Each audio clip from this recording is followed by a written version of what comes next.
Well, way back in college, I worked as a part-time Ferrari mechanic at an independent shop. And back then, I had done well enough getting the Manta Mirage kit car that I had, and over a few months fixing it up and selling it, doubled my money. And then my father and I decided he'd sold I think a Volvo 1800 ES that he had at the time, and we decided to go in together and get a 308 Ferrari. It was a GTSI, the two-valve, fuel-injected one, red over black, and it was fun. It was a really neat experience.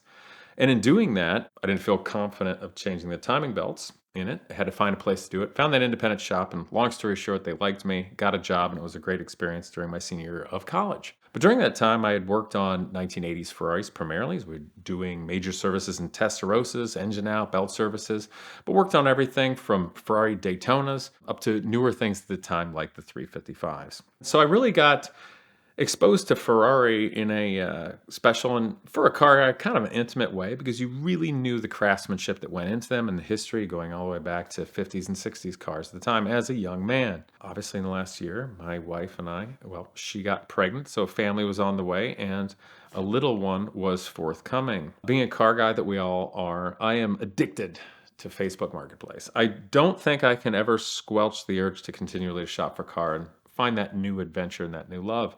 So anyway, here I am being my crazy car self and thinking, now it's me and my wife and the cute little one. Crap. Okay, well, logistically, my life is no longer working as well as it is because all of my cars have two seats, are stick shift, which means my wife's not going to drive them, and I have motorcycles. And most of my motorcycles are single seat. This is not working. And when I looked at it and thought about it, the only real 2+2 or 4 seat car that really turned my gears was a Mondial. And I like the coupe. I like the design. I like the art of it. And I found a nice car. I was looking on Facebook Marketplace and found this one on Hemmings. The gentleman had it up in Minnesota. It was soon going to go to bring a trailer. And he had an incredible amount of documentation on it. Photos, pictures, videos, everything. And honestly, that was the thing that sold this car to me more than anything else. This guy was very honest, very real. I had a feeling. So it's this 1985 Mondial, red over tan, obviously classic Ferrari. You can't go wrong with that. It's got a charm unto itself. And it was pre-facelift, so it had the black bumpers. It still had the stock wheels, nicely maintained, like 43,000 miles. So been driven enough to be loved. And I thought this is a car. Talking numbers with the guy, made a deal.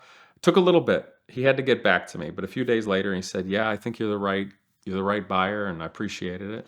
So we made it happen. And I sold it to my wife, or I sold it in my mind to my future self that this is going to be the car to make those family memories on. Because when I look at myself, I'm 41. This is the age that my father was when I was basically 10 years old.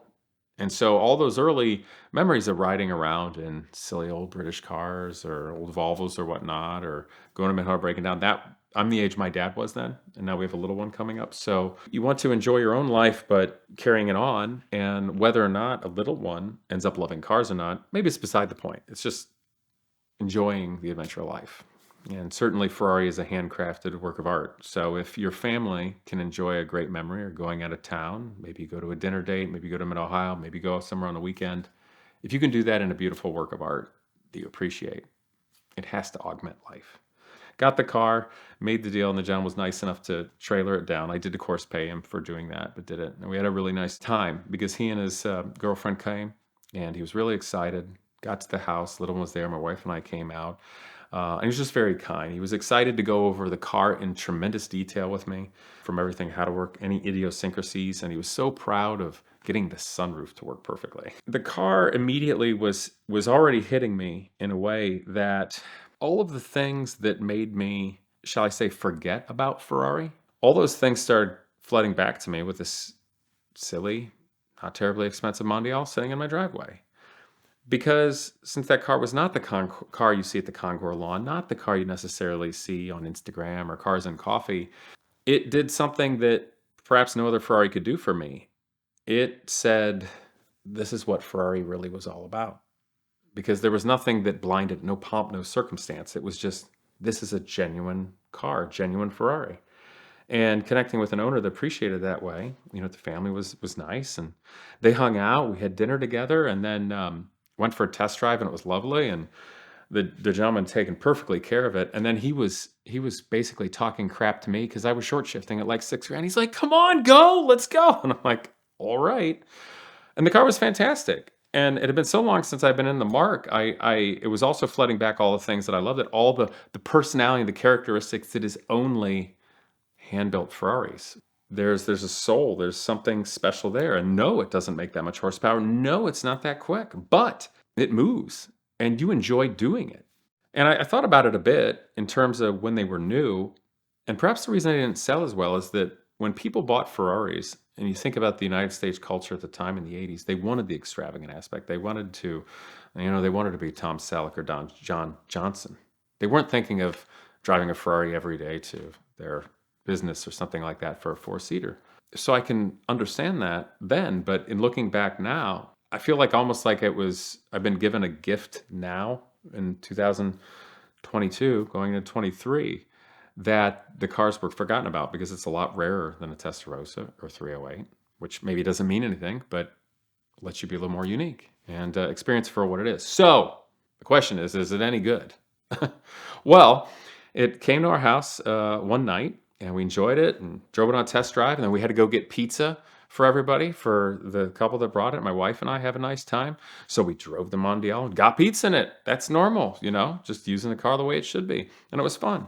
I justified getting a Mondial because I could put a baby seat in the back seat, like Christy Brinkley in that 1990s reboot of National Lampoon's Vacation. I think they went to Vegas. Of course, Christy Brinkley was driving a convertible Mondial, and then of course, Chevy Chase was all excited because she was looking smoking in a white dress until he realized she has a little one. And that's, of course, the gag. So I'm like, this is perfect. What I have learned from movies from my time was that a baby seat fits in the back. And that's why I'm justifying this financial decision right now to my wife. So the morning comes along, we're getting ready. It's early in the morning, look out the window. And to put a bit of set the stage, both of our everyday BMWs are broken.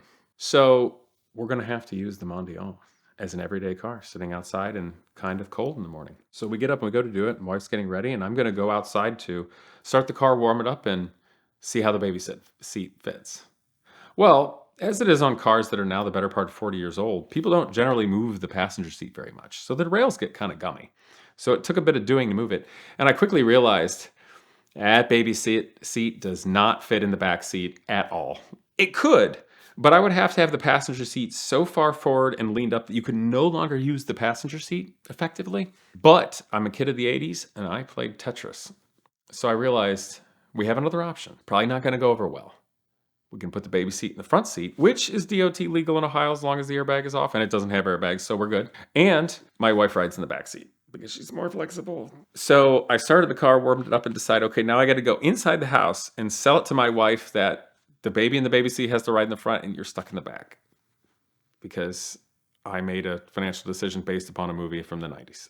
Not exactly. It's because I love Ferrari and I'm totally not a car masochist. But she was a good sport and played along, and we did in fact do that. And our child will get older and then be able to transition to the back and not the baby seat. So eventually the wife got in the front. But for right now, it works. It was a fun drive. The car did start up perfectly and run perfectly. I think so many of the things known about the Mondial are just wrong.